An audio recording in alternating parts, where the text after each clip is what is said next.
છોટાઉદેપુર જિલ્લામાં ગઈકાલે પડેલા સારા એવા વરસાદને કારણે ઓરસંગ નદીમાં નવા નીરની આવક થઈ હતી।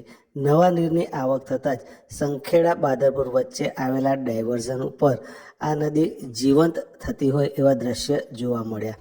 નદીમાં પાણીની આવક થઈ હતી। અત્રે ઉલ્લેખનીય છે કે ગઈકાલે સાંજે જોજવા પાસે આવેલા આડબંધના ગેટ ખોલી ઓરસંગ નદીમાંથી પાણી ઉપરવાસમાંથી હેઠવાસમાં છોડાયું હતું।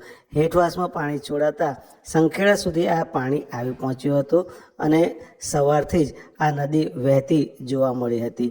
ઓરસંગ નદીમાં અહીંયા આગળ પાણીની સિઝનમાં પહેલી વખત આવક થઈ છે અને પહેલી વખત આવક થતાં જ નદીમાં રમણીય મનોહર દ્રશ્ય જોવા મળ્યા છે। જો કે સાથે સાથે સંખેડા બાદરપુર વચ્ચેનું જે આ ડાયવર્ઝન છે એ ડાયવર્ઝનના અસ્તિત્વ સામે પણ જોખમ ઊભું થયું હોવાનો ચર્ચાનો વિષય બન્યો છે।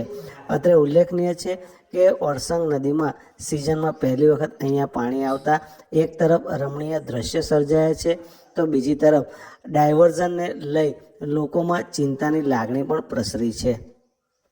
સંખેડા ડાયવર્ઝન ખાતે ઓરસંગ નદીમાં નવા નીર આવતા જોજવા આ ડેમમાંથી જે પાણી છોડવામાં આવ્યું અને જોજવા આ ડેમના જે ગેટ ખોલવામાં આવ્યા એને અનુલક્ષીને ઓરસંગ નદી સંખેડા ખાતે ડાયવર્ઝન ખાતે ઊભા રહેતા પાણીનો પ્રવાહ વધવા લાગ્યો અને નદીમાં નવા નીર આવ્યા અને નવા નીરના અમે વધામણા કરીએ છીએ।